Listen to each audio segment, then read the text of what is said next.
The ancient Egyptians had a unique list of gods and goddesses.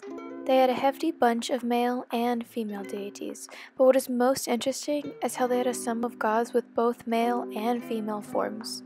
An example of this is the god Aton.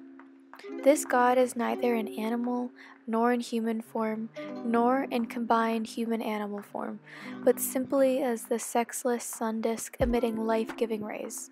In this historical context, Nefertiti represented the female aspect of Aton, while Akhenaton, her husband, represented the male aspect. Since there were statues of this emperor and his wife, I decided to create a combination of these images of 18th dynasty pharaoh Akhenaton and his wife Nefertiti in this time lapse. In this image of Akhenaton, he is shown in an androgynous figure. Art historians believe that Akhenaton's portrait is an intentional artistic response against the established style, paralleling the suppression of traditional religion. This view can be supported by the representation of other members of the royal family, whose body types break sharply away from tradition as well. In this image of him, he has an idle expression, elongated face, a long nose, lips that take up quite some vertical space, slanted almond eyes with a small lid, and a crown upon his head that shortens his forehead.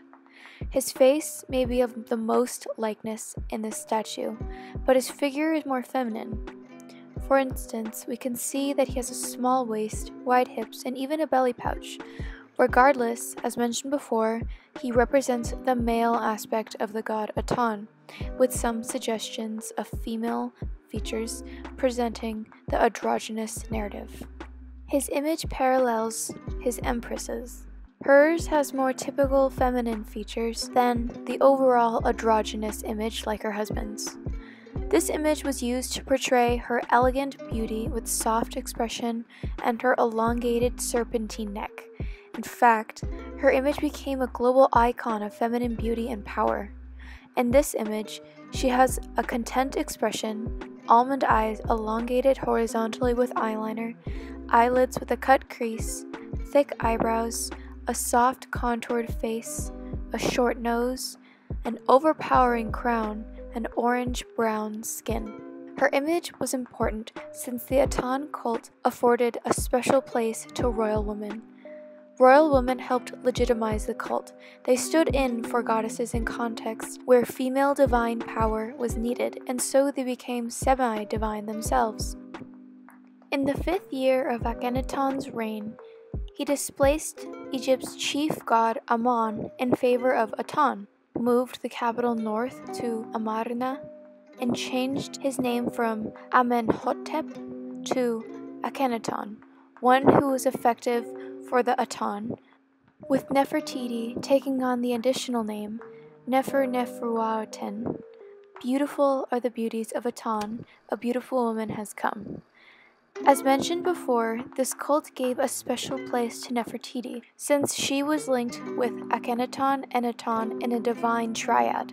Traditionally, rulers were depicted as being both youthful and handsome in order to document the power of the kingly and borderline godly state. Not only do these images represent the emperor Akhenaton and his empress Nefertiti, but they stand in as the images of a god.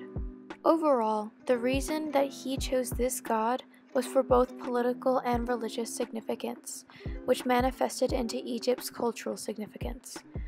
What is most interesting though is rather than having one combined image, like how I've done in this video, they instead had separate male and female representations of Aton. As mentioned before, this has been suggested mostly in Akhenaton's androgynous image, along with his wife's feminine beauty presented in her infamous bust. It is suggested that Aton was also depicted as an orb from above with life-giving rays stretching toward the royal figure. But the iconography utilizing people brings this interesting conversation about the influence of gender. For the 30 centuries of the ancient Egyptian era, the topic of gender has been included in the ancient Egyptians' culture and polytheistic religion, with the god Aton as only one of the many, as an example.